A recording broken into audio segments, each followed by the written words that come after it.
جو کوئی صاحب علم جس کے پاس آپ جا کے بیٹھے وہ آپ پر جو کام کرے گا اس کے ذریعے صرف وہ دو چیزیں پیدا کرنے کی کوشش کرے گا آپ کے اندر. ایک تو دنیاوی مال و زر کی محبت آپ کے دل سے نکال دے گا. دوسرا اللہ پر بھروسہ پیدا کرے گا آپ کے اندر. یہ دعا کا بھی خوب معاملہ ہے. ایک تو دعا اللہ کے حضور اس لیے انسان مانگے کہ وہ یہ سمجھے کہ میرا رب سب سے بڑا ہے, وہ میرا پالنے والا ہے, میرا آقا ہے, میری تمام ضروریات اور میری ویلفیئر اس کی ذمہ ہے کہ میں اس کے حضور دعا ضرور مانگوں, میں اس سے عرض کروں میرا مسئلہ حل ہو جائے گا.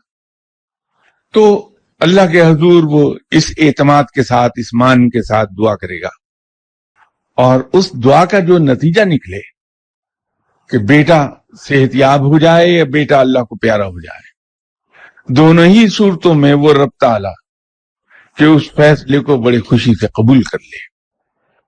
دوسرا پہلو دعا کرنے کا یہ ہے کہ انسان پریشانی کا مارا اللہ کے حضور گر رہا ہے کہ یا اللہ میرا ایک ہی بیٹا ہے, یا اللہ میرے بڑھاپے کا سہارا ہے, یا اللہ تو اسے صحت دے دے. اس میں پریشانی ہے اور غرض ہے. اور اس سے بھی برا یہ ہے کہ ہم اتنے پریشان ہو جائیں اپنے مسائل سے کہ ہم لوگوں کے پاس جا کے کہیں کہ میرے لیے دعا کر دو. وہ قطعی طور پر کسی بھی اہل علم کے لیے پسندیدہ بات نہیں ہے. یہ شو کرتا ہے کہ انسان کا اپنے رب پر بھروسہ نہیں ہے. یہی بھروسہ رب تعالیٰ پر پیدا کرتا ہے اہل علم انسان کے اندر, کہ وہ ایک لمحے کو نہیں سوچتا کہ میرا رب مجھے تنہا چھوڑ دے گا, یا میرا رب میری بات نہیں سنے گا, میرا رب میری بات نہیں مانے گا.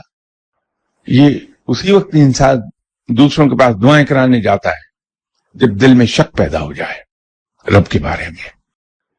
آپ کبھی کسی اہل علم کو دوسرے کے پاس جا کے دعا کراتے نہیں دیکھیں گے.